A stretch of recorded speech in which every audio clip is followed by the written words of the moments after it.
Hey, what's up, guys? If you have updated your iPhone to the latest iOS 16 version and it's giving you the error and update is required to use your Cellular on this iPhone, then in this tutorial, I'm going to show you how you can easily fix this issue.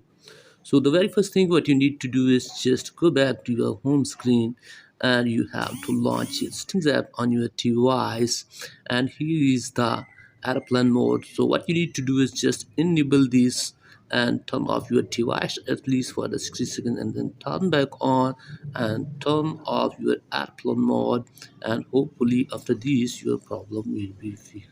And if this trick doesn't work for you, then go for the next one.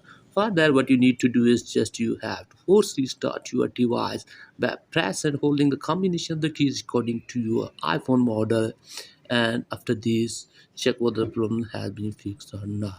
And if the problem still exists there, then go for the next method. For that, what you need to do is just here launch Settings app and then scroll it below here and tap on General, and again scroll it below all the way here, and here is the transfer or reset iPhone. Tap on this and tap on reset, and from here you have to reset network settings. Give here your passcode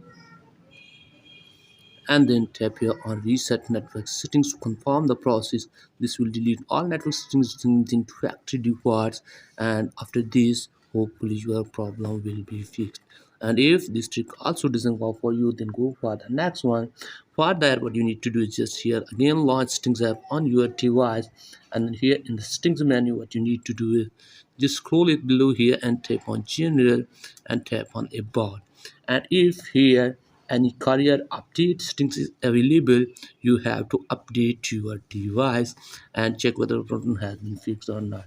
And if the problem still exists there, then what you need to do is just you have to remove your SIM card from your iPhone and then clean this one and reinsert your SIM card and check whether the problem has been fixed or not. And if this trick also doesn't work for you, then go for the next one. For that, what you need to do is just again here launch Stings app on your device, and then here scroll it below and tap on General, and here is the software update. So what you need to do is just here check you have any update here. So if you have, what you need to do is just you have to download and install the update, and hopefully your problem will be fixed. And if all of these tricks doesn't work for you, then what you need to do is just here in the settings menu again tap here on General again and scroll it below here again, and here is the transfer or reset. Tap on this and tap on reset, and from here what you need to do is just reset all settings. From here give here your again passcode and tap on reset all settings. So after this hopefully your problem will be fixed. So that's pretty much for today's video. If the video is helpful, like and subscribe to the channel. Thanks for watching.